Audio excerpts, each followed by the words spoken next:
अस्सलाम वालेकुम। Voice of America Washington की उर्दू सर्विस से प्रोग्राम पेश किया जा रहा है जहां रंग बहजत हाजिर खिदमत है। मीडियम वेव 972 किलो हर्ट्ज के अलावा आप हमारा ये प्रोग्राम ऑनलाइन भी सुन सकते हैं। urduvoa.com पर लॉग इन कीजिए और बाएं हाथ पर ऑडियो स्ट्रीम पर क्लिक करते हुए बराह रास्त हमारी नशरियात सुनिए। जैसा कि हम हर प्रोग्राम में आपसे ये गुजारिश करते हैं कि हमारे इन प्रोग्रामों को सुनते रहिए, हमसे राब्ते में रहिए, ताकि बेहतर से बेहतर अंदाज में हम ये प्रोग्राम आप तक पहुंचाते रहें आपकी ख्वाहिशात के मुताबिक। आज हम प्रोग्राम में जिन मौज़ूआत के बारे में बात करेंगे, आइए एक नज़र उन पर डालते चलते हैं। अमरीका के सदर बराक ओबामा की भारत के वज़ीर आज़म नरेंद्र मोदी से मुलाकात है। इस मुलाकात के खित्ते पर क्या असरात मुतवक्के हो सकते हैं और पाक अमरीका भारत ताल्लुकात का भी एक जायजा लेंगे हम अपने माहिरीन के साथ। पाकिस्तान की फौजी और सिविल क़यादत के एक आला सतह के इजलास में सलामती के अमूर पर तबादला ख्याल किया गया। इसे कहते हैं कि एक शाज़ तरह का, जब बहुत ज़्यादा अक्सर ये ऐसे इजलास नहीं होते, तो इस इजलास की अहमियत के बारे में बात करेंगे अपने दिफाई तज्ज़ियाकार से। आलमी और बैनुल अक़वामी मंजरनामे से, जैसा कि आज सुबह से खबरों में आप सुनते आ रहे होंगे कि तुर्की के शहर इस्तांबुल में ताज़ा तरीन धमाके में 11 अफराद हलाक हो गए हैं, 36 अफराद जख्मी हैं। तुर्की में हालिया दिनों में काफ़ी ऐसे तशद्दुद के वाक़यात देखे गए हैं। इन बढ़ते हुए वाक़यात की वजह क्या है, अपने माहिरीन से जानेंगे। दाइश के खिलाफ इराक और शाम में होने वाली लड़ाई के असरात क्या हैं, और आखिर में हम बात करेंगे अमरीकी सदारती इंतखाबी मुहिम की भी, सियासी मंजरनामे की भी, और हिलरी क्लिंटन जो डेमोक्रेट पार्टी की तरफ से मुमकिना सदारती उम्मीदवार हैं, और इसी तरह रिपब्लिकन पार्टी की तरफ से मुमकिना उम्मीदवार डोनाल्ड ट्रंप, और उन दोनों के बारे में जब हम बात करेंगे तो क्या सूरत सामने आ सकती है, क्या इम्कानात तो हो सकते हैं, और सियासी मंजरनामे पर इसके असरात क्या होंगे। तो उसके बाद हम अपना प्रोग्राम शुरू करेंगे। अपने आखिर में हम ये भी बताते चलें कि अजीम तरीन बॉक्सर मोहम्मद अली, जो गुज़श्ता दिनों इंतकाल करके, जिनके बारे में बहुत तफसीली रिपोर्टें और मुख्तलिफ प्रोग्राम हम आपके लिए पेश करते रहे, आपको सुनवाते रहे हैं। आज भी हमारे इस्लामाबाद ब्यूरो ने एक रिपोर्ट तैयार की है, वीडियो रिपोर्ट, और बरतानवी बॉक्सर है मोहम्मद आमिर, वो इस बारे में, उनके बारे में क्या कहते हैं, उनको किस तरह से अपना आइडियल तस्वुर करते हैं, ये सारी चीज़ें आज की इस रिपोर्ट में शामिल होंगी। कोशिश करेंगे प्रोग्राम के आखिर में आपको ये रिपोर्ट ज़रूर सुनवाएं। और आइए आप प्रोग्राम शुरू करते हैं अपने मुमताज़ तज्ज़ियाकारों और माहिरीन के साथ। अपने प्रोड्यूसर साहब से पूछते हैं कि हमारे साथ कौन कौन से हमारे तज्ज़ियाकार इस वक्त हमारे साथ हैं। जी असर साहब बताइएगा। डॉक्टर मुनीश कुमार और रज़ा रूमी इस वक्त हमारे साथ हैं। हम इन दोनों मेहमानों को खुश आमदीद कहते हैं, और जैसे कि अपने सुनने वालों को हमने कहा कि हम एक दिफाई तज्ज़ियाकार से भी बात करेंगे। आप जानते हैं ब्रिगेडियर रिटायर्ड इमरान मलिक हमारे प्रोग्रामों का एक मुमताज़ नाम है। तो आइए हम अपने इन्हीं दोनों माहिरीन के साथ बात करते हैं, आगाज़ करते हैं। बहुत बहुत शुक्रिया रज़ा, बहुत बहुत शुक्रिया डॉक्टर मुनीश, आपको प्रोग्राम में खुश आमदीद कहती हूँ। तो आइए बात करते हैं सर बराक ओबामा के दौरे सदारत उनका रहा, उसमें उन्होंने भारत के 2 दौरे किए हैं, और नरेंद्र मोदी ने जब से अपनी वजारत उज़्मा का मनसब संभाला, ये उनका अमेरिका का 4था दौरा है। दोनों मुल्कों के दरमियान ज़ाहिर है कि इससे पता तो चलता है कि ताल्लुकात के एक नए दौर की अक्कासी भी होती है, लेकिन अमूमी सवाल वही है कि नरेंद्र मोदी जो इस वक्त वज़ीर आज़म है भारत के, और वो उनको मालूम है कि अमरीकी सदर बराक ओबामा का दौरे सदारत के ये आखिरी महीने हैं, और इस वक्त भी उनके आने की वजह और उनके इस दौरे की अहमियत को किस तरह से आप बयान करेंगे डॉक्टर मुनीश? देखिए, अभी भी एक ब्रेकिंग न्यूज मैं आपको दे दूं। अभी भी जो खबरें आ रही हैं वो जो भारत और अमेरिका के बीच में जो बातें हुई है कि भारत को जो है वो MTCR, ये है मिसाइल टेक्नोलॉजी कंट्रोल रिजीम में जो शामिल कर लिया गया है। ये जो दुनिया में जितनी जो देश हैं जो मिसाइल बनाती हैं, उनका एक ये इलीट ग्रुप है। इसमें शामिल होने का मतलब है कि हिंदुस्तान अब मिसाइल के डेवलपमेंट को वो दूसरे देशों के साथ शेयर कर सकता है, मिसाइल टेक्नोलॉजी ट्रांसफर कर सकता है, कॉमर्शियली बिल्ड कर सकता है। ये बहुत सारी, ये एक बहुत बड़ा, ये कह सकते हैं इसके लिए काफी दिनों से कोशिश की जा रही है। ये अभी जो एक खबर जो आ रही है जी, न्यूक्लियर ग्रुप में शामिल कर लिया गया। ये नहीं, मिसाइल टेक्नोलॉजी के प्रोग्राम में, जी मिसाइल टेक्नोलॉजी के प्रोग्राम में भारत को शामिल कर लिया। ये अलग है। MSG का मसला जो है वो अलग है, जिसके ऊपर वो सामने ही कुछ देर पहले ही ये खबर आ गई कि अमेरिका ने अपनी हामी भर दी है कि वो इंडिया के मेंबरशिप को जो है वो आगे बढ़ाएगा। तो ये हम जो देख रहे हैं कि अमेरिका के साथ जो मोदी साहब का जो पॉलिसी है वो it is going towards very, जिसको हम कह सकते हैं कि बहुत ही ज्यादा स्ट्रेटेजिक लेवल पे जो है वाशिंगटन के साथ हिंदुस्तान जो है अब खड़ा दिखाई पड़ रहा है। ये एक जो है एक पॉलिसी शिफ्ट है, हम इसको कह सकते हैं, हिंदुस्तान के फॉरेन पॉलिसी के हिसाब से। अब तक इस तरह से हिंदुस्तान इस तरह से स्ट्रेटजिकली जो है अमेरिका के साथ कभी इंगेज नहीं हुआ था, जो ये पहली बार जो है हम लोग ये यहाँ पे देख रहे हैं। और ये मैं आपको बता दूं कि इसका विरोध जो है भारत में होगा। यहाँ पे बहुत सारा एक सेक्शन है जो इस तरह से अमेरिका के साथ या किसी भी दूसरे देशों के साथ इस तरह से आउट ऑफ द वे जाकर के मिलिट्री अलायंस करना, स्ट्रेटेजिक पार्टनरशिप करना, वो उस पे मीडिया में से लोग हैं, ऐसे एक्सपर्ट्स भी हैं हिंदुस्तान में जो इसका विरोध कर रहे हैं। तो ये एक जो है ये फिलहाल अभी ये चूंकि ये बिल्कुल डेवलप हो रहा है, इसलिए इसके ऊपर कोई बहुत बड़ा कोई हम कुछ अभी बता नहीं सकते कि भाई कि और भी क्या क्या बातें चीज जो चल रही है अभी उसमें क्या हो सकता है। लेकिन जहां तक बात जो है, जो मोटा मोटी जो बात जो हमें समझ में आ रहा है कि जो भारत और अमेरिका के बीच में जो बातचीत हो रही है उसमें जो है वो टेररिज्म है, स्ट्रेटेजिक पार्टनरशिप है, क्लाइमेट है जी, और रीजनल ग्रुपिंग्स को लेकर के ये जो बातचीत होगी। और ऑफ कोर्स जो बिजनेस जो है मेक इन इंडिया जो मोदी साहब का जो एक ये है, वो ये मूल जो ये मेन 4-5 पॉइंट्स हैं जिस पे बातचीत होगी, जिस पे बातचीत हो रही है। हम अब बात करते हैं अपने जहाँ रज़ा रूमी हमारे साथ यहाँ अमेरिका से उन्होंने हमें ज्वाइन किया है। रज़ा रूमी की बहुत गहरी नज़र है, पाकिस्तान भारत ताल्लुकात के ऊपर लिखते हैं और छपते हैं बाकायदा। रज़ा, इस बारे में पाकिस्तान ने अपने तहफ़्फ़ुज़ात का इजहार किया है, क्योंकि ये कहा जा रहा है इत्तलात के मुताबिक कि अमरीका के सदर और भारत के वज़ीर आज़म के दरमियान पाकिस्तान के बारे में भी कुछ बातें की जाएंगी। ख़ास तौर पर हवाला दिया जा रहा है वही F-16 तैयारों की फ़रोख्त के बारे में जो पहले ही तातुल का शिकार है, और उसके बाद जो पाक चीन इक़्तिसादी राहदारी है उसके बारे में। पाकिस्तान को अब ये जो नई सारी सूरत हाल सामने आ रही है और ख़ित्ते में उसका जो इम्पेक्ट होने जा रहा है, पाकिस्तान जैसा कि डॉक्टर मुनीश ने बताया कि बहुत सारे समझौते और टेक्नोलॉजी के मैदान में ख़ास तौर पर जो सूरत हुई है, उसको देखते हुए पाकिस्तान के तहफ़्फ़ुज़ात कहाँ तक दुरुस्त करार दिए जा सकते हैं और उसको आप किस तरह से बयान करेंगे हमारे सुनने वालों के लिए? जी देखिए, तारीखी तौर पर तो जैसे सबको मालूम है कि हिंदुस्तान और अमेरिका के ताल्लुकात उस तरह के नहीं थे जैसे कि अभी हम देख रहे हैं, क्योंकि हिंदुस्तान की पोजीशन नॉन अलाइंड होती थी, यानी कि किसी भी बड़ी सुपर पावर के साथ जो है वो अलायंस से गुरेज करते थे। मगर ये अब कोल्ड वॉर के ख़त्म होने के बाद और जो हमारे खित्ते में जो तब्दीलियां अब ज़रूर पजीर हो रही हैं, तो ये पॉलिसी बदल गई है। और न सिर्फ हिंदुस्तान और अमेरिका जो हैं वो उन्होंने अपने ताल्लुकात को बहाल किया है बहुत हद तक, बल्कि उसको एक नई नहज पर ले गए हैं, जिसको इन्होंने अभी कहा स्ट्रेटेजिक लेवल के ऊपर, जिसमें कि न्यूक्लियर क्लब में शमूलियत भी है, सप्लायर्स ग्रुप में शमूलियत है, मिसाइल टेक्नोलॉजी के हवाले से, यानी कि वो एक बहुत ही एलिवेटेड किस्म की का अब ये रिलेशनशिप बन गया है। मगर ये इसके पीछे क्या अवामिल है? सबसे बड़ा देखिए इशू तो इसके पीछे चीन है, क्योंकि चीन की बढ़ती हुई कुव्वत और उसकी माशी जो ताकत है, वो दोनों अमेरिका और हिंदुस्तान जो हैं वो उससे थोड़े से खाइफ हैं, और इसलिए उनके लिए बेहतर जो है वो यही रहता है कि वो आपस में उस तरह का एक दिफाई और माशी इत्तेहाद करें, जैसे कि चीन का जो पावर है वो और जो असर है वो किसी हद तक मैनेज हो सके। और पाकिस्तान इस पूरी गेम में पाकिस्तान का जो दिफाई ताबुन रहा है अमेरिका के साथ, वो अभी भी है, मगर अब तो अफगानिस्तान में क्योंकि फौजों का इनखला हो रहा है, तो इस वजह से पाकिस्तान जो है वो उसने ये किया है कि ये अब दोस्ती पाकिस्तान और ये भारत और चीन की, भारत और अमेरिका की उसमें बेहतरीन रास्ता ये है कि वो चीन के साथ मुकम्मल अपना अलायंस जो है वो रखे। इसीलिए आपने देखा कि राहदारी का मंसूबा भी वो है जो अप्रूव हुआ, और अब बड़े पे काम भी हो रहा है।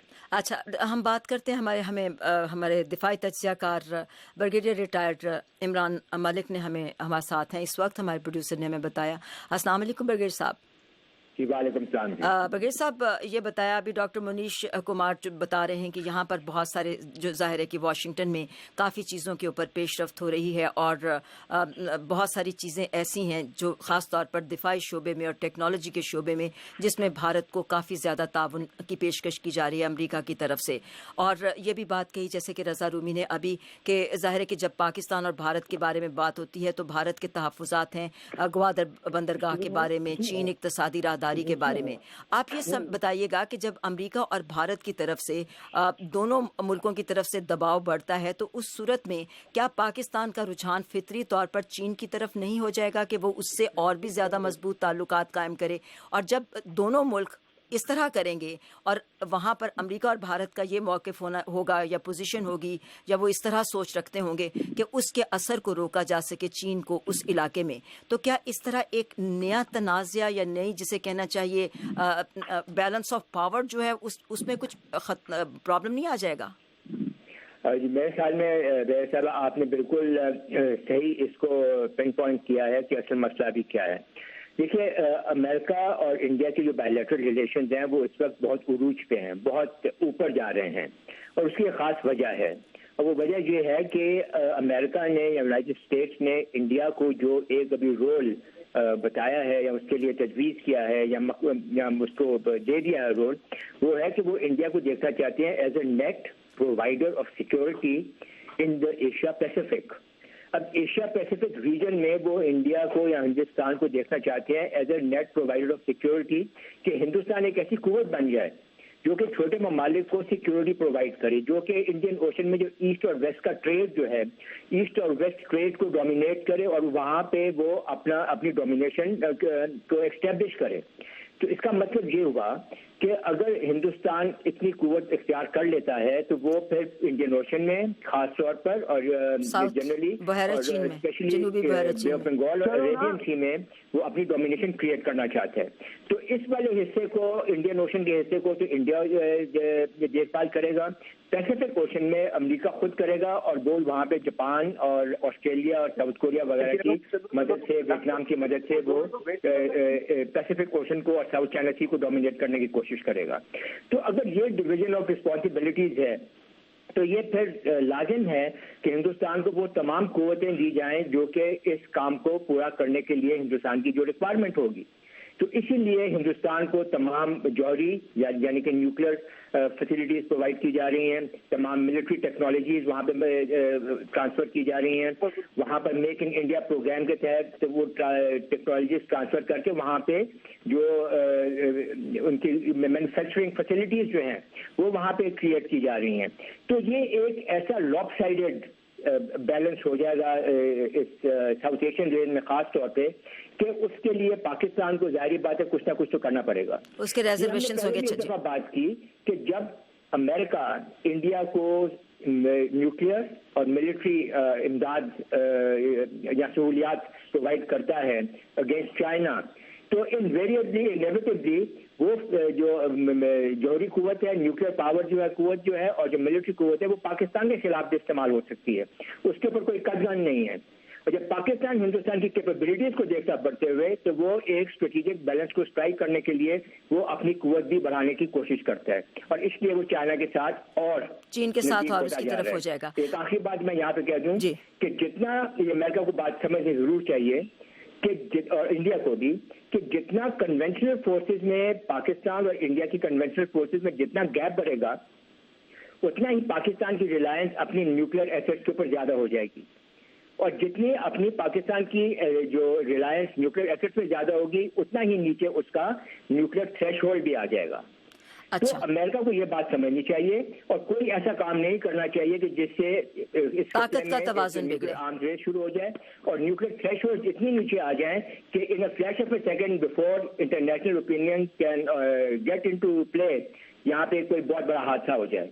अच्छा, तो मेरे ख्याल में ये एक बहुत ही क्रिटिकल सी सिचुएशन इमर्ज कर रही है, जिसमें पाकिस्तान, हिंदुस्तान को भी बहुत सोच समझ कर चलना होगा, और सबसे ज्यादा सोच समझ कर चलना होगा अमेरिका को। इसके बारे में हम बात करते हैं कि अमेरिका का क्या रोल होना चाहिए पाकिस्तान और भारत के दरमियान ताल्लुकात को बेहतर बनाने के लिए और उस खित्ते में ताकत के तवाजुन को ना बिगड़ने देने के लिए। लेकिन पहले एक बात करते हैं, डॉक्टर मुनीश कुमार बताइएगा, फरमाइएगा कि 2015 में वजीर आजम मोदी ने पाकिस्तान का अचानक दौरा किया, लेकिन उसके बाद पठानकोट पर एक दहशतगर्द हमला हुआ, जिसके बाद राब्ताकारी कह लीजिए या बातचीत कह लीजिए, कोई भी सूरत जो है वो मुमकिन नहीं रही। अच्छा, अब क्या हुआ, भारत की तरफ से इस पाकिस्तान को इस हमले से जिम्मेदार बिल्कुल बरी जिम्मा करार दे दिया गया कि पाकिस्तान की इसमें किसी तरह की कोई जिम्मेदारी नहीं आती, जो कि अपनी नौयत की पहली बात है, बड़ी मुस्बत पॉजिटिव बात भी है। तो ऐसी सूरत में क्या ये चैलेंज नहीं आ जाता कि जब भी दोनों मुल्कों के दरमियान बातचीत या राब्ताकारी की सूरत होती है और दहशत गर्दी का भी कोई ना कोई वाक़या आ जाता है जिसकी वजह से सूरत हाल मुख्तलिफ हो जाती है, क्या दोनों मुल्कों को इस चैलेंज का मुकाबला नहीं करना चाहिए कि जो सूरत हाल भी सामने आए, जो भी मामलात हों, उसके बावजूद उनकी बातचीत का रास्ता बंद ना हो? इसके लिए क्या करने की जरूरत है दोनों मुल्कों को, पाकिस्तान को और भारत को? देखिए, पहले एक बात तो ये है कि जो हिंदुस्तान में जो NSA है और जो हमारे जो इन्वेस्टिगेशन एजेंसीज हैं, जो पाकिस्तान को जो क्लीन चिट दिया गया है, वो ये कहा गया, पहली बार इस तरह का एक सिग्नल दिया गया कि जो पठानकोट के जो अटैक हुए थे उसमें पाकिस्तान की सरकार के या पाकिस्तान के स्टेट की तरफ से, कोई एजेंसी की तरफ से ये काम नहीं किया गया है, लेकिन पाकिस्तान के अंदर में जो जिसको कह सकते हैं कि नॉन स्टेट एक्टर्स जो है वो उनका जो है हाथ रहा है। सिर्फ वो क्लीन चिट का मतलब ये नहीं कि भाई पाकिस्तानी का हाथ नहीं था, उसका मतलब ये था कि पाकिस्तानी सरकार या उसकी एजेंसी इसमें इन्वॉल्व नहीं थी, एक बात। दूसरी बात यह है कि हिंदुस्तान और पाकिस्तान को तो अगर बातचीत करनी है तो इस बात पे तो दोनों को एक साथ बैठना ही पड़ेगा। दोनों के एक दूसरे के जो डोमेस्टिक प्रॉब्लम्स हैं, दोनों सरकारों की जो, हर हिंदुस्तान में भी जो सरकार है पाकिस्तान से जब बात करती है तो बहुत सारे लॉबीज हिंदुस्तान में भी हैं जो इस तरह से जो है वो उसमें अड़चन जो है उसमें खड़े करते हैं ताकि बातचीत जो है किसी तरह से डिरेल हो जाए। उसी तरह से पाकिस्तान में भी इंटरेस्ट ग्रुप्स है जो नहीं चाहती वो हिंदुस्तान और पाकिस्तान के बीच में, तो इसके लिए लीडरशिप चाहिए होती है। ये बहुत ही इंपॉर्टेंट है और जो मैं इस बार आपके जरिए में कई बार इस चीज को कह चुका हूँ कि नवाज शरीफ साहब और मोदी साहब के बीच में जो अंडरस्टैंडिंग थी वो एक रास्ता वो दिखा रही थी। किस तरीके से हमने देखा था कि पिछले 1.5 सालों से बहुत सारी डिसीजंस, बहुत सारे जो मीटिंग्स जो हैं वो बिना मीडिया को बताए हुए, बिना लोगों को बताए हुए, बिना अपने देश के अंदर पार्लियामेंट को बताए हुए इन लोगों ने बातचीत की, पहल की, उसका एक पॉजिटिव रिजल्ट भी आया। और लेकिन समस्या ये हुई कि जिस तरह के जो मीडिया में जिस तरह से हिंदुस्तान में है या फिर पाकिस्तान में है, ये दोनों इन लोगों को एक विलन बना करके जो है प्रोजेक्ट किया जाने लगा। डेमोक्रेसी का जहां तक बहुत सारे खूबियां हैं तो उसकी कुछ बुराइयां भी हैं कि जिसके अंदर आप देखते हैं कि इस तरह का जो प्रेशर ग्रुप जो है वो अपने इरादे में जो सक्सेसफुल हो जाता है। लेकिन होप हमें नहीं छोड़ना चाहिए कि चूंकि ये दोनों ही लीडर्स जो है अपने अपने देशों में जो है एक अच्छा उनका एक सपोर्ट बेस है, जो मुझे लगता है जिस तरह मोदी साहब हैं हिंदुस्तान में वैसे नवाज शरीफ साहब हैं, तो मुझे लगता है कि ये आगे चल करके ये रिवाइव हो सकता है और लीडरशिप के लेवल पे कुछ हार्ड डिसीजंस लेने बहुत जरूरी हैं। आपको कुछ चीजों के ऊपर बिल्कुल ही, चाहे हिंदुस्तान हो या पाकिस्तान हो, जिस तरह का रिलेशन है, हमें लगता है कि ये बात तभी बनेगी जब दोनों ही लीडर इस चीज को तय करें कि वो कुछ सैक्रिफाइस करने के लिए तैयार हैं। हाँ जी, कुछ ये ऐसा कभी नहीं हो सकता कि आप अपने अपने पोजीशंस पे जो है अडिग रहें, खड़े रहें और जो है कोई कॉम्प्रोमाइज हो जाए। होता है कि दोनों अपनी अपनी पोजीशन से कुछ हटे, थोड़ी सी बातचीत हो, तो मुझे लगता है ये रास्ता बन सकता है। और ये कितनी भी बदलाव हो जाए दुनिया में, कुछ भी हम कर लें, या जिस तरह से जो अभी एक बिल्कुल स्ट्रेटेजिक एनालिसिस जो एक हमारे एक्सपर्ट्स जो बता रहे थे कि ये खित्ते में जो है न्यूक्लियर बॉम्ब है, ये है वो है, ये मुझे लगता है कि हम लोग 21st सेंचुरी में आ गए हैं। और इस तरह की अगर कोई भी सरकार हो या पाकिस्तान की हो या हिंदुस्तान की हो, इस तरह के रेस में जाती है तो सिविल सोसाइटी को खड़ा होना चाहिए। हमारे प्रॉब्लम्स हिंदुस्तान और पाकिस्तान नहीं है, मिलिट्री नहीं है, स्ट्रेटेजिक रिलेशनशिप दूसरे देशों के साथ नहीं है। हमारी समस्या जो है वो बिल्कुल भूख की है, हमारी समस्या जो है वो एजुकेशन की है। हमें हिंदुस्तान और पाकिस्तान को, फिर पूरे साउथ एशिया में इनसे कैसे लड़ा जाए उस पर जो है हमें ध्यान देना चाहिए। और अगर सरकारें डेविएट होती हैं इन कामों से, तो मुझे लगता है कि सिविल सोसाइटीज को जो है वो आगे बढ़ना पड़ेगा। जिस चीज के बारे में हम पहले भी प्रोग्राम में काफी बात करते आए हैं कि सिविल सोसाइटी का एक बड़ा रोल हो सकता है दोनों मुल्कों के दरमियान सूरत हाल को बेहतर करने में। अभी हमें ये ताज़ा तरीन हम अपने सुनने वालों को बताएं कि भारत के वजीर आज़म नरेंद्र मोदी व्हाइट हाउस पहुंच गए हैं, जहां वो सदर बराक ओबामा से 2 तरफा अमूर पर बातचीत करेंगे। जैसा कि हमने प्रोग्राम के आगाज में भी बताया और ये भी बताया कि सदर बराक ओबामा से जो उनकी बातचीत हो रही है उसमें तवज्जो माहौलियाती तब्दीली है, सिक्योरिटी है और सफारती सतह पर मरकूज की जाएगी। और इस 2 रोज़ा दौरे के दौरान वो कांग्रेस के मुश्तरका इजलास से भी खिताब करेंगे। तो रज़ा, एक क्विक कमेंट करिएगा अब कि यहाँ से आगे जो सूरत हाल बनती है पाकिस्तान, अमेरिका और भारत के दरमियान ताल्लुकात की, उसका खित्ते के सूरत हाल पर क्या असरात मुरतब हो सकते हैं बहुत बढ़ते हुए ताल्लुकात के पेश नज़र? क्या आप समझ सकते, क्या इसमें यह भी ज़रा एक क्विक नुक्ता शामिल करिएगा कि अमेरिका क्या मदद कर सकता है कि पाकिस्तान और भारत अपने इख्तलाफात को अलग करते हुए एक मुस्बत तरीके से आगे बढ़ने की कोशिश करें?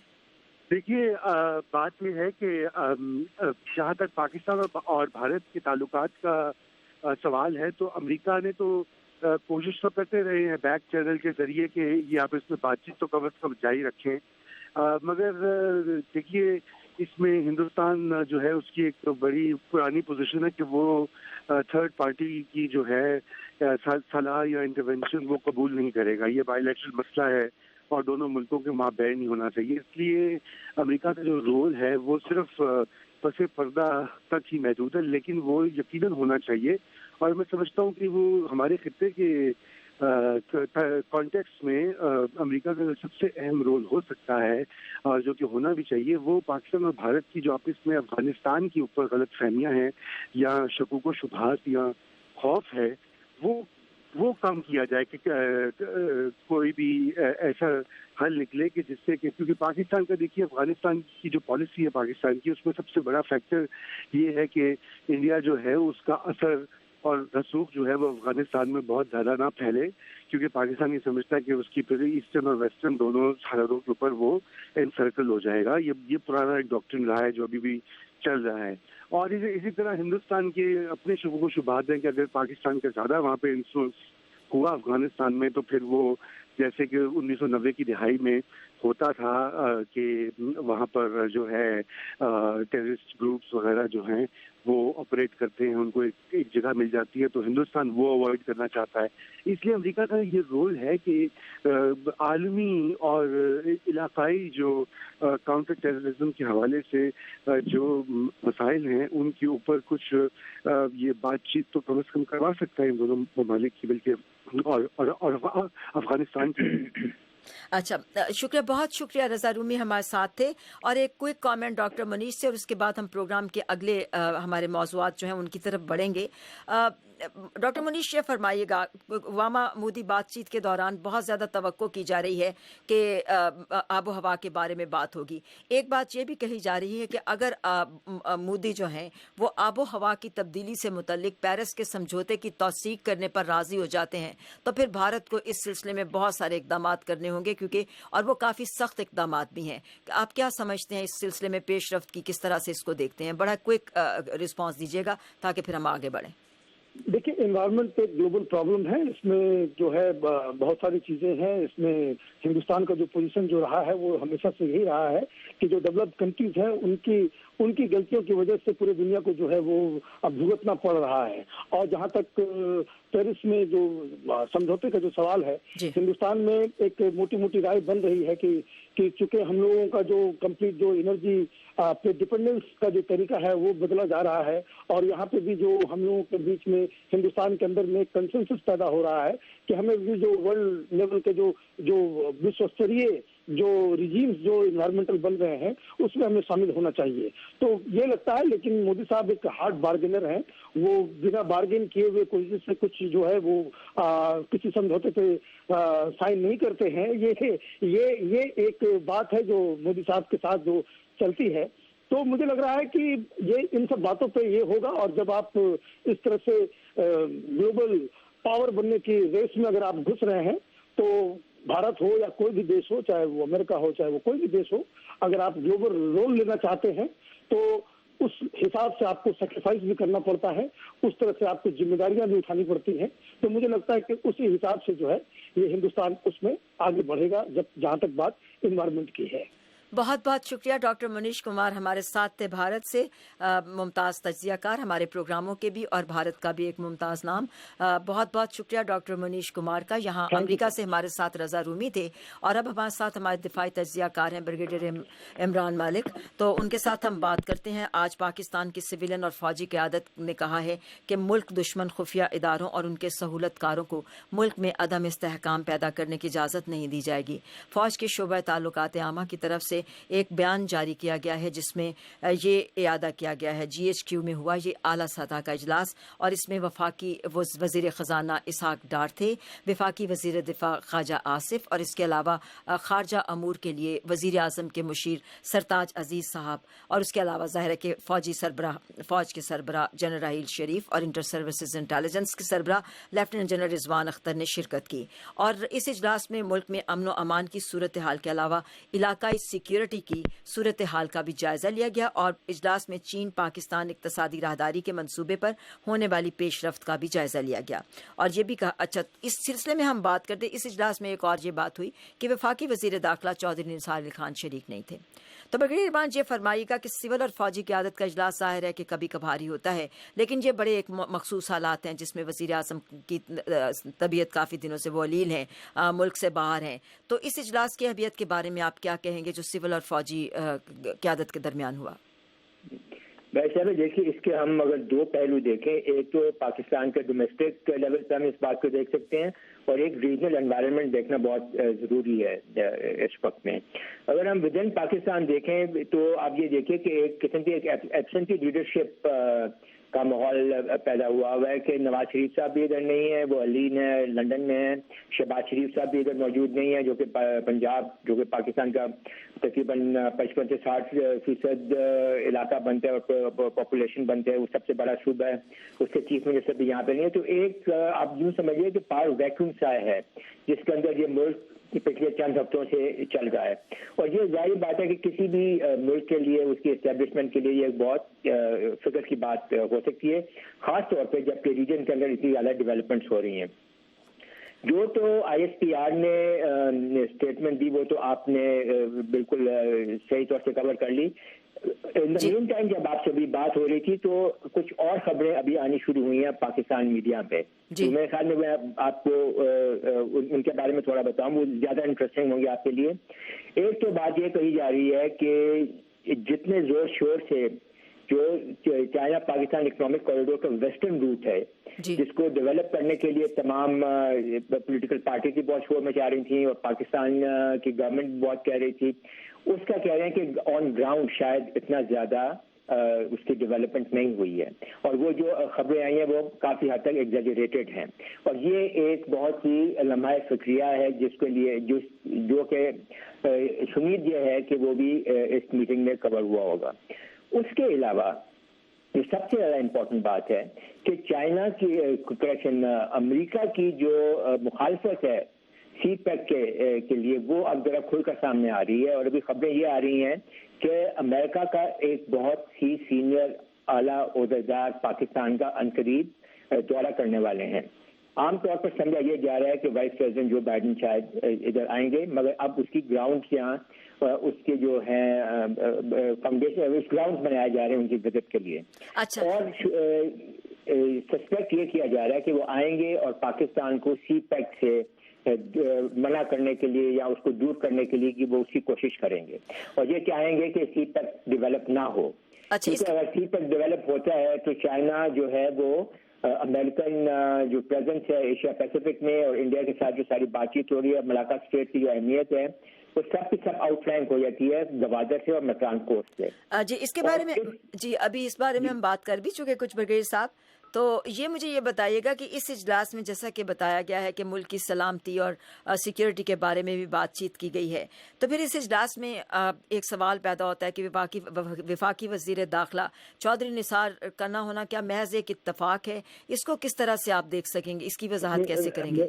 मेरे ख्याल में तो ये इत्तफाक तो नहीं होगा और ये लोग भी जो यहाँ पर आकर बैठे हैं GHQ में, انہوں نے بھی لندن سے میاں نواز شریف صاحب سے بات کر کے مشورہ کر کے ان کی اجازت سے ہی آئے ہوں گے, یہ ویسے نہیں آئے ہوں گے. اور چودھری نثار علی خان کا وہاں پہ نہ ہونا بہت ہی اچنبے کی بات ہے, کیونکہ سی پیک کا ایک بہت بڑی ذمہ داری تو منسٹر آف انٹیریئر کی ہے, اور لا اینڈ آرڈر کے حساب سے اور اس کی سیکورٹی کے حساب سے وہ بھی کافی اس میں انوالوڈ ہیں. تو اس سلسلے میں یہ تو بات خیر بعد میں کوئی کہے گی, ابھی تک کلیئر نہیں ہے کہ وہ کیوں نہیں ہے. کل صبح تک میرے خیال میں یہ بات بھی کلیئر ہو جائے گی کہ کیا وہ واقعتاً خود فیصلہ کر کے نہیں آئے یا کسی وجہ سے وہ آ نہیں سکے. تو میں جو بات کر رہا ہوں کہ ابھی امریکن جو انفلوئنس ہے پاکستان کے اوپر اب وہ آئے گا. تو ابھی آپ پیچھے کی اگر آپ باتیں دیکھیں تو وہ سب کی سب ابھی ان لائن آنی شروع ہو گئی ہیں کہ آپ کے F-16 بھی آپ کو نہیں ملے, آپ کے جو کولیشن سپورٹ فنڈ ہے اس کے پیسے کے اوپر بھی قدغن لگ گئی.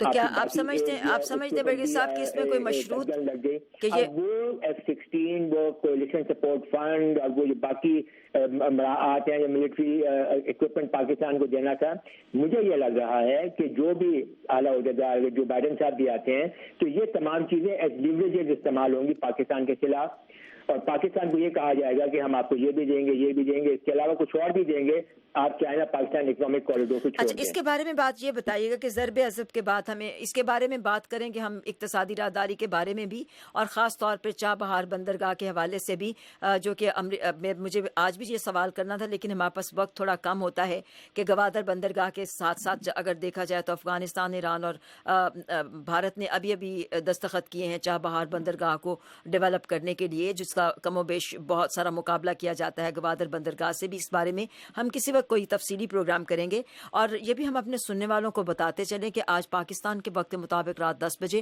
اور بھارت میں 10:30 بجے نفیسہ ہود بھائی پروگرام پیش کریں گی جو ہماری راؤنڈ ٹیبل ہوتی ہے. اس میں بھارتی وزیر اعظم نریندر مودی کے دورہ امریکہ کے بارے میں ایک تفصیلی راؤنڈ ٹیبل میں جائزہ پیش کیا جائے گا, تو وہ پروگرام ضرور سنیے گا. اس حوالے سے جو سوالات اس پروگرام میں ہم نہیں اٹھا سکے اس پروگرام میں ضرور آپ اس کے جواب اور اس کے تحفظات کے بارے میں وضاحت سن سکیں گے. بغیر صاحب یہ فرمائیے گا کہ ضرب عضب کے بعد دہشت گردوں سے متعدد علاقوں کو پاک کر دیا گیا, مختلف قسم کی دستاویزی فلمیں بھی اس میں سلسلے میں دکھائی جاتی ہیں کہ وہاں سے لوگوں کو نکال دیا گیا ہے. اب یہ کوئی کامنٹ کریے گا, آپ کے خیال میں اس صورت حال کے بعد جبکہ دہشت گردوں کے سے ان علاقوں کو پاک کر دیا گیا ہے, کیا افغانستان کے ساتھ جو سرحدی علاقہ ہے اور جس کی وجہ سے بہت سارے مسائل پیدا ہوتے ہیں, کیا پاکستان افغانستان کے درمیان تعلقات کی بہتری کی کوئی صورت نہیں ہوگی؟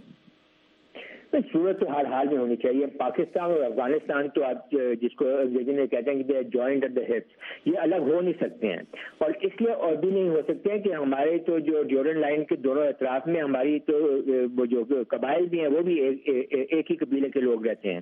تو اس لیے یہ بہت لازمی ہے کہ پاکستان اور افغانستان کے تعلقات جو ہیں وہ بہتر ہوں. اب جو ہمیں کام کرنا ہے وہ یہ ہے کہ جو بارڈر مینجمنٹ ہے اور جو بارڈر کے اوپر جو کراسنگ پلیسز ہیں ان کو ہم نے اس طرح سے مینیج کرنا ہے کہ دونوں سائڈ پاکستان اور افغانستان اس کو ایگری کریں اور اس کو فالو کریں ایک سسٹم کو. مسئلہ یہ ہے کہ افغانستان ڈیورنڈ لائن کو تسلیم نہیں کرتا ہے اور پاکستان اس کو انٹرنیشنل بارڈر مانتے ہیں. جی. اب میرے خیال میں تو اب یہ سٹیج آ گئی ہے کہ پاکستان کو اب اس بارڈر کو فینس کر لینا چاہیے اور صرف ایک جو آئیڈینٹیفائڈ کراسنگ پوائنٹس ہیں وہاں ہی سے لوگ آئیں اور جائیں اور ان کے پاس باقاعدہ اپنے جو دستاویزات اور ویزے جیسا کہ پچھلے دنوں کہا جا رہا تھا وہ ان کے پاس ہوں اور اس کے اوپر ہی ساری موومنٹس ہونی چاہیے. اگر یہ اس سلسلہ ایسے ہی چلتا رہا جیسے کہ ابھی چل رہا ہے یا اب تک چلتا آیا ہے تو میرا نہیں خیال ہے کہ یہ لوگ جو ہیں جو دہشت گرد جو ہیں یہ کسی بھی طرح سے افغانستان اور پاکستان میں امن کو ہونے دیں گے. تو اب کوشش یہ ہے کہ پاکستان نے اس ایریا کو سینیٹائز کر لیا ہے, پیسیفائی کر لیا ہے. ہماری سول گورنمنٹ جو ہے وہ ابھی فاٹا کے اندر تمام ایجنسیز کے اندر سول گورنمنٹ لے کر آئے, وہاں پر ڈپٹی کمشنر, اسسٹنٹ کمشنر اور کمشنر لے کر آئے, ہمارے عدالتیں بنائے, وہاں پہ پولیس اسٹیشنز کو اسٹیبلش کرے, لوکل گورنمنٹ اسٹیبلش ہو, وہاں پہ ریونیو آفیسز وہاں پہ بنے, ٹیکس کلیکشن ہو اور پاکستان کا جو قانون ہے وہ اس کی ضد جو ہے وہ وہاں پہ اسٹیبلش ہو اور یہ پاکستان کے اندر ضم ہو پورا کا پورا علاقہ اور ان کو اتنے ہی اپنی جو امپلائمنٹ ملے, ان کی اکنامک بہتری کے لیے, فائنینشیل بہتری کے ان کا مواقع ملے اور تاکہ وہ اپنے آپ کو پاکستان کا کا حصہ سمجھیں. جب ان کا ایک اکنامک اسٹیک آ جائے گا پاکستان کے اندر رہنے کے لیے اور امن کے ساتھ, تو کوئی بھی شخص اپنی جو روزی ہے اس کو خطرے میں نہیں ڈالے گا کسی بھی وجہ سے. تو ان کو ایک اکنامک اسٹیک ڈیولپ کریں ان ٹرائبل ایریاز میں, ان ٹرائبلس کی, ان قبائل کی امن کے اندر.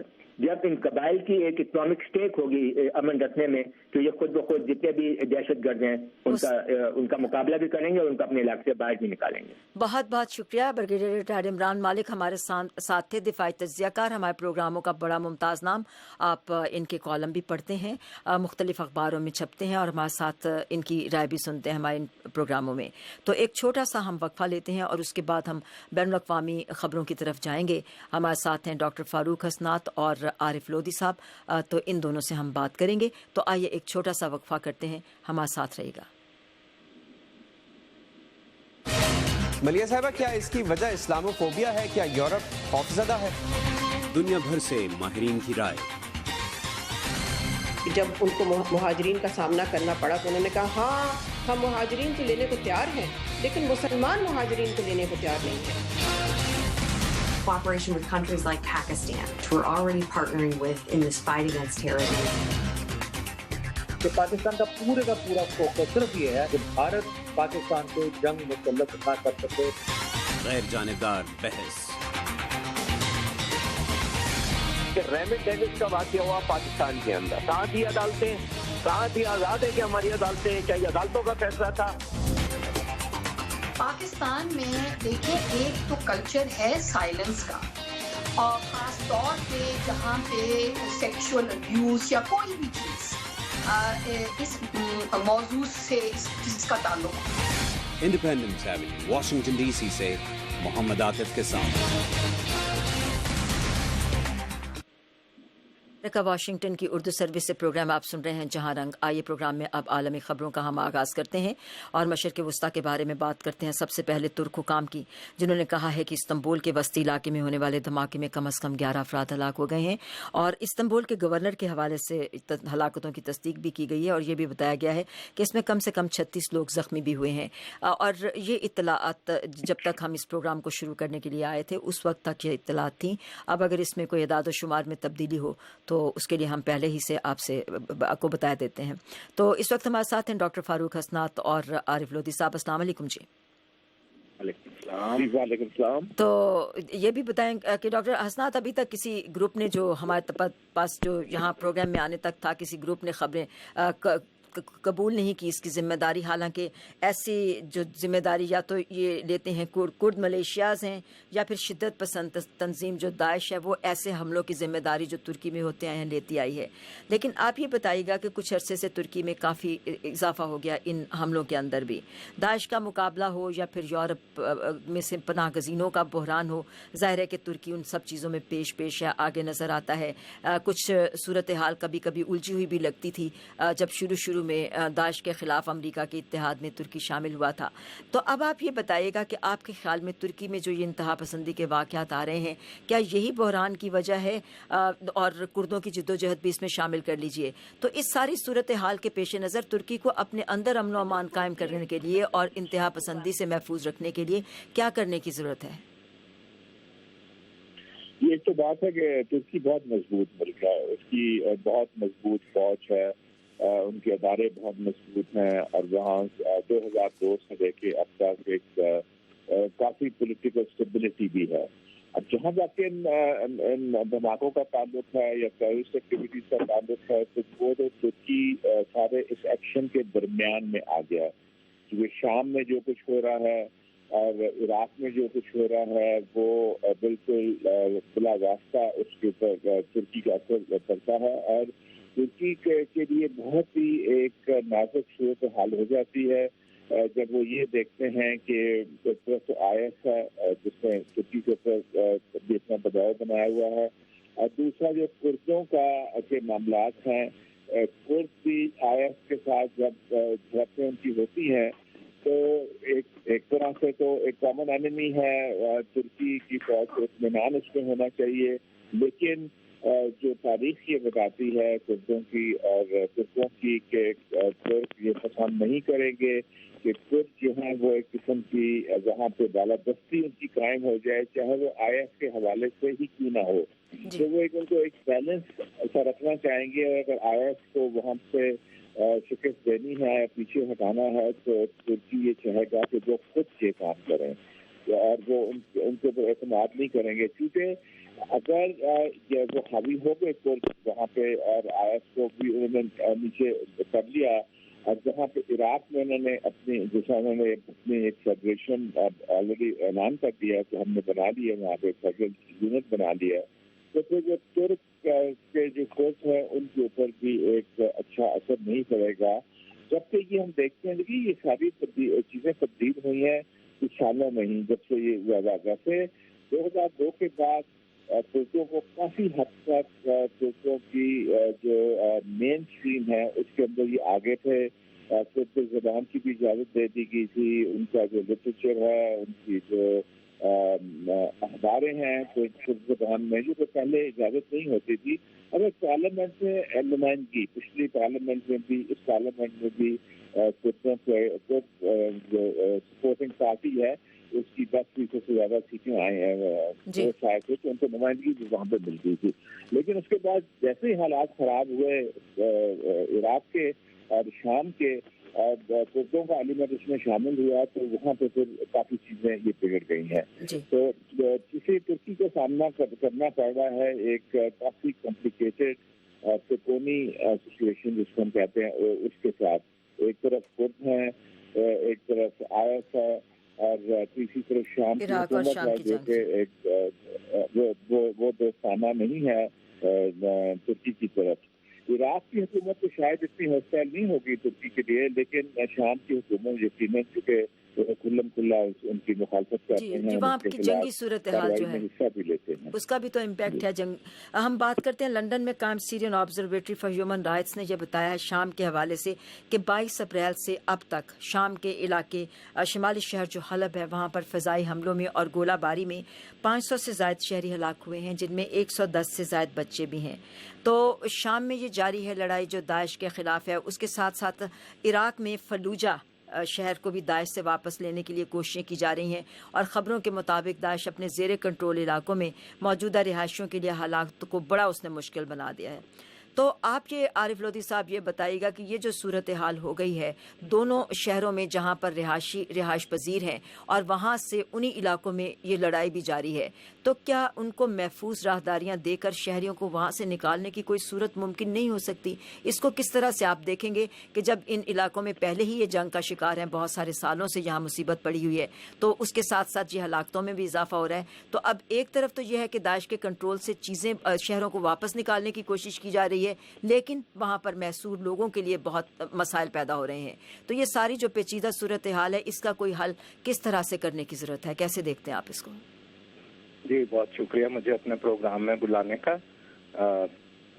میں یہ عرض کرنا چاہتا ہوں کہ یہ جو ISIL ہے اس کا تو طریقہ شروع سے ہی یہ ہے کہ یہ ہیومن شیلڈز ڈیولپ کرتی ہے اور اس کے بلبوتے کے اوپر یہ اپنی جو حکمرانی ہے یا قبضہ ہے اس کو مضبوط کرتی ہے. اس کا واحد جو ڈیفینس ہے وہ ہیومن شیلڈ کو ڈیولپ کرنا ہے. اسی طرح سے یہ رقہ کا شہر ہو گیا یا ادلب ہو گیا یا یہ آپ کا عراق میں جو شہر ہے جس کو یہ کرا رہے ہیں اس وقت یہاں پر فلوجہ، اس کے اندر یہ ہیومن شیلڈ ہی سب سے بڑا مسئلہ ہے. اور یہاں پر جو ریگولر فورسز ہوتی ہیں یا جو پیچھے سے جیسے امریکہ سے امریکن جو وار شپ ہے ادھر میڈیٹرینین میں اس سے ہوائی جہاز اڑ کر آ جاتے ہیں، بمبارڈمنٹ کر سکتے ہیں.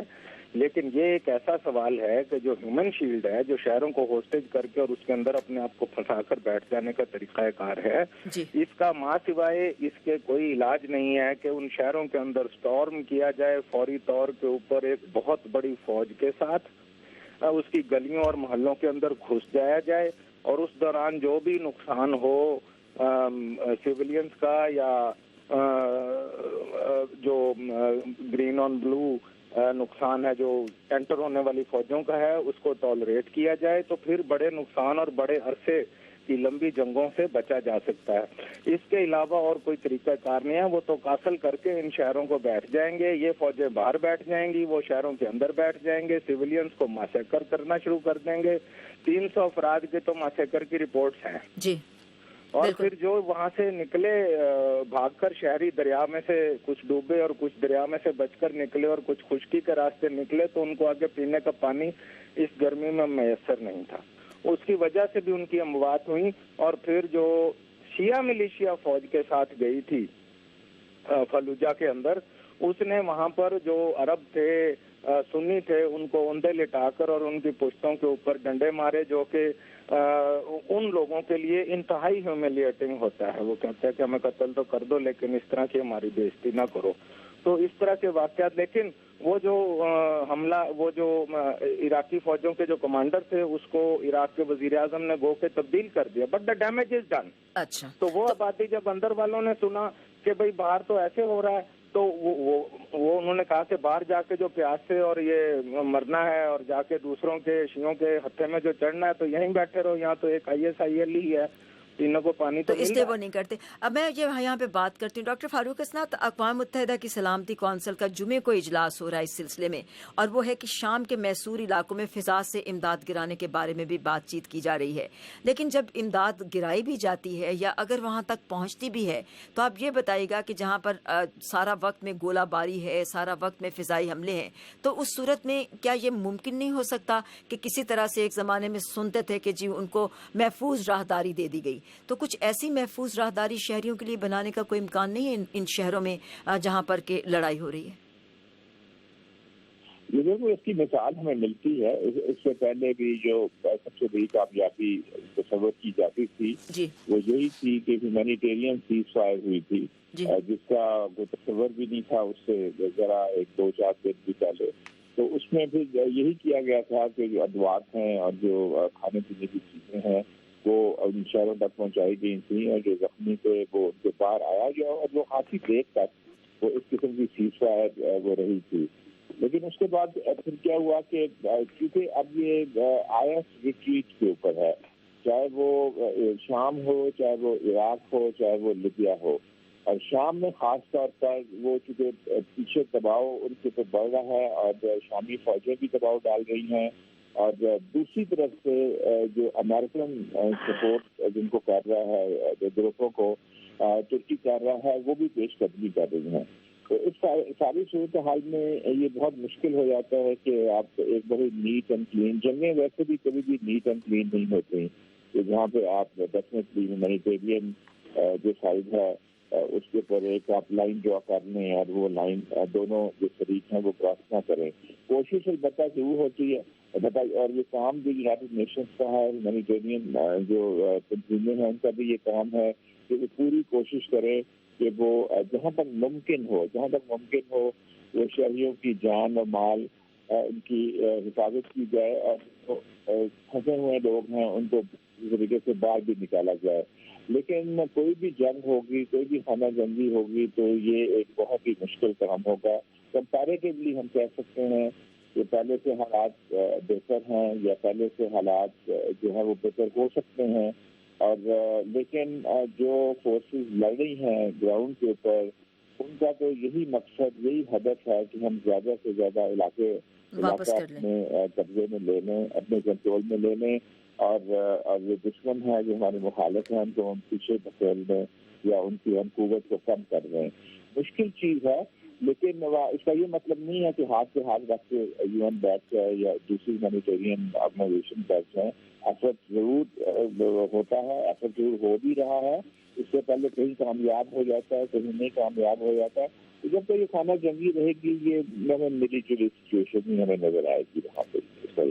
अच्छा, चलिए अब हम अपने आखिरी मौजू पे बात करते हैं। आखिर में हमें जिसे कहते हैं अजीम तरीन बॉक्सर मोहम्मद अली के बारे में एक वीडियो रिपोर्ट इस्लामाबाद से तैयार की गई है, वो अपने सुनने वालों को दिखाना है।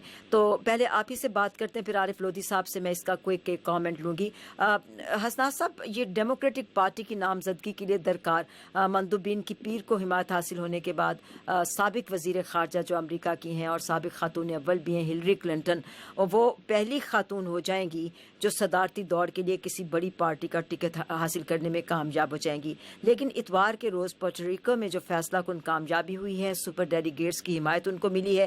اس کے بعد سابق وزیر خارجہ اور نیو یارک سے منتخب ہونے والی سینیٹر ہیں، سابق خاتون اول ہیں، وہ ان کی تعداد مندوبین کی تعداد 2383 ہو رہی ہے. اور اس کے بعد انہیں ڈیموکریٹک پارٹی کی طرف سے امیدوار نامزد کیے جانے کا بڑا واضح قسم کا ایک اشارہ جو ملتا ہے. ان کے ساتھ سینیٹر برنی سینڈرز تھے جو اس حد تک ابھی تک مقابلے میں ہیں وہ، اور ابھی بھی وہ کہتے ہیں کہ وہ پیچھے ہٹنے کے لیے تیار نہیں، کیونکہ ظاہر ہے کہ اس سیاسی پروسیس کے بارے میں جو انتخابی معاملہ ہے، عمل ہے، ایک پیچیدہ انتخابی عمل ہے امریکہ کے اندر. ہم بات کرتے آئے ہیں.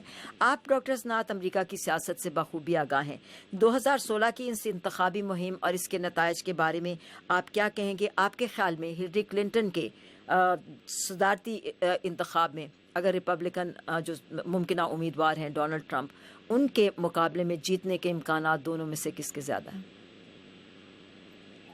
جب یہ سارا معاملہ شروع ہوا تھا، پروسیس شروع ہوا تھا، تو لگ یہ رہا تھا کہ ریپبلکن پارٹی تو بالکل ایک بحران کا شکار ہے.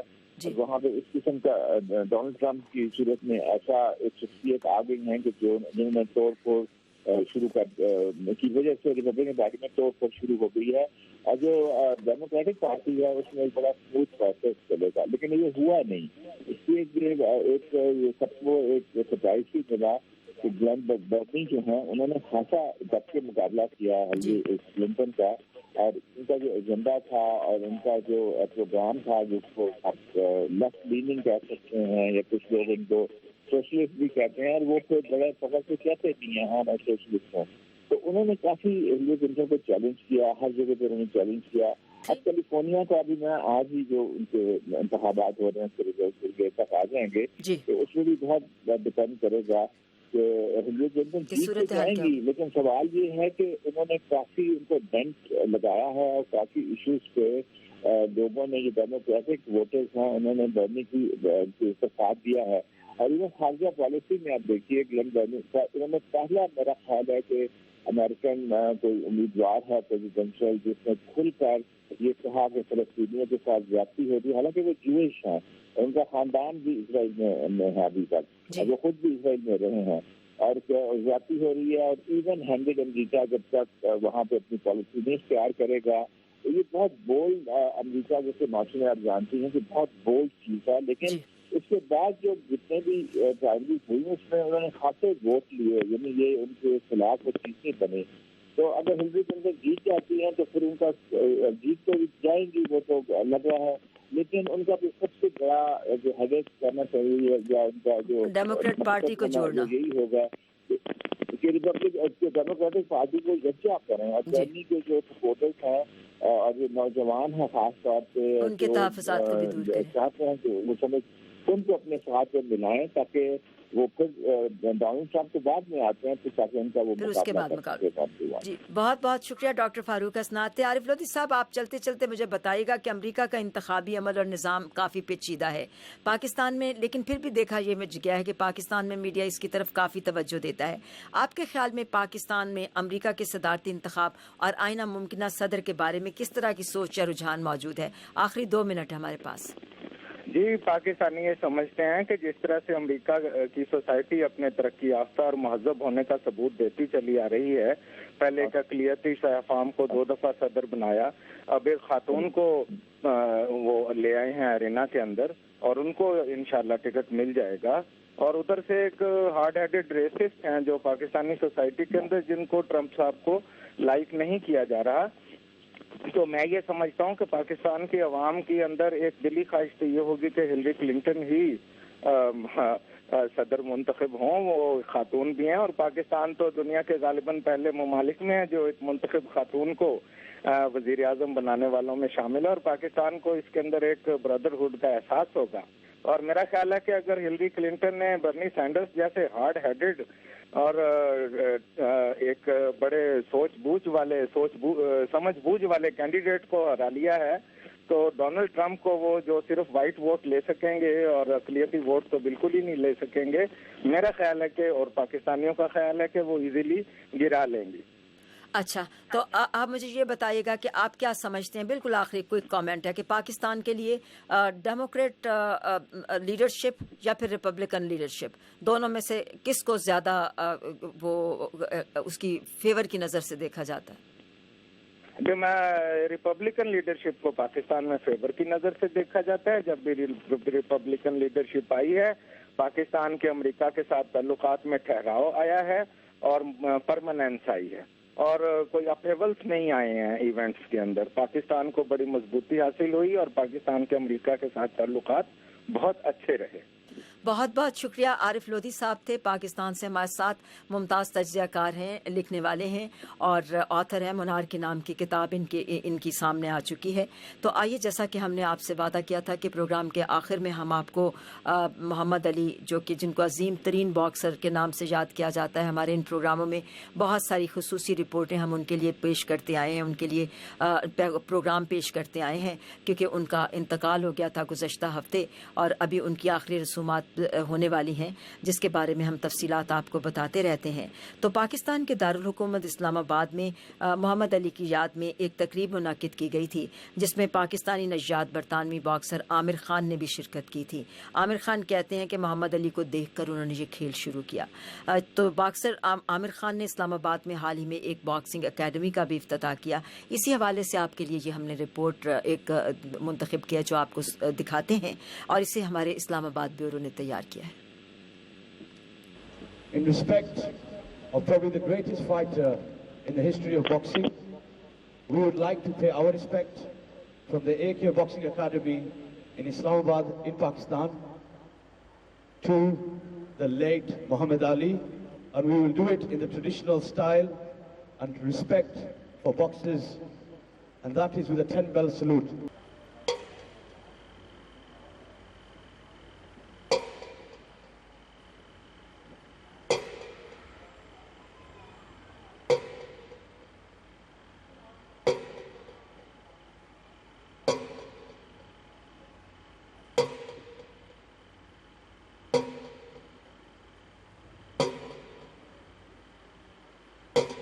He was my hero, and he was the person that got me involved in boxing.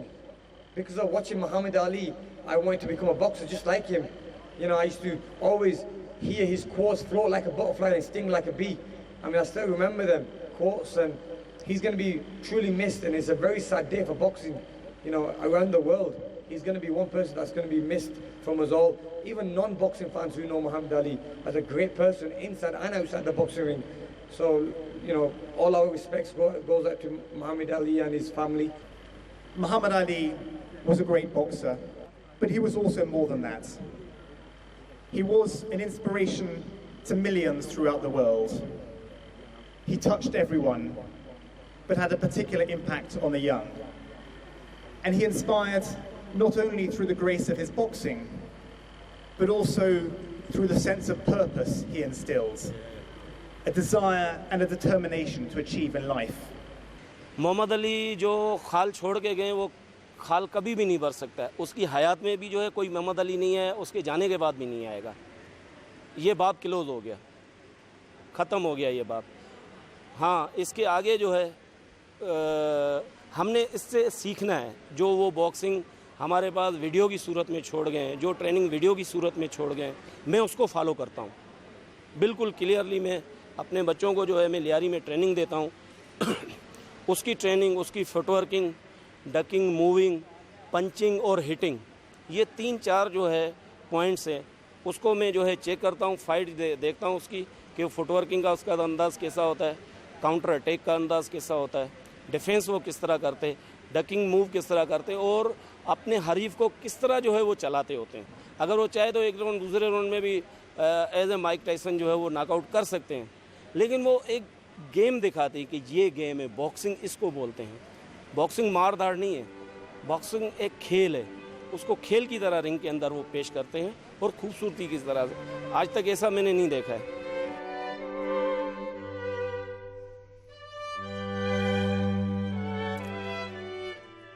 अभी आप ये रिपोर्ट देख रहे थे जिसे हमारे इस्लामाबाद ब्यूरो ने तैयार किया था। मोहम्मद अली जो अजीम बॉक्सर जिनका गुज़श्ता हफ्ते इंतकाल हो गया था और उनका इस हफ्ते आखिरी रसूमात उनकी अदा कर दी जाएंगी। उनके आबाई शहर लुइविल में उनके आखिरी रसूमात को अदा किया जाएगा। और आज के प्रोग्राम में हमने बहुत सारे मौज़ूआत पर बात की और हमें उम्मीद है कि आपने इस प्रोग्राम को पसंद किया होगा। हमें इस प्रोग्राम के बारे में अपनी राय से ज़रूर आगाह कीजिएगा। आप हमारे इस प्रोग्राम को देख सकते हैं urduvoa.com पर लॉग इन करके। तो इन जहां रंग के नाम से ये प्रोग्राम वहां पर महफूज होगा। इसको देखिए और इसको सुनिए और हमें आप इसके बारे में राय दीजिए।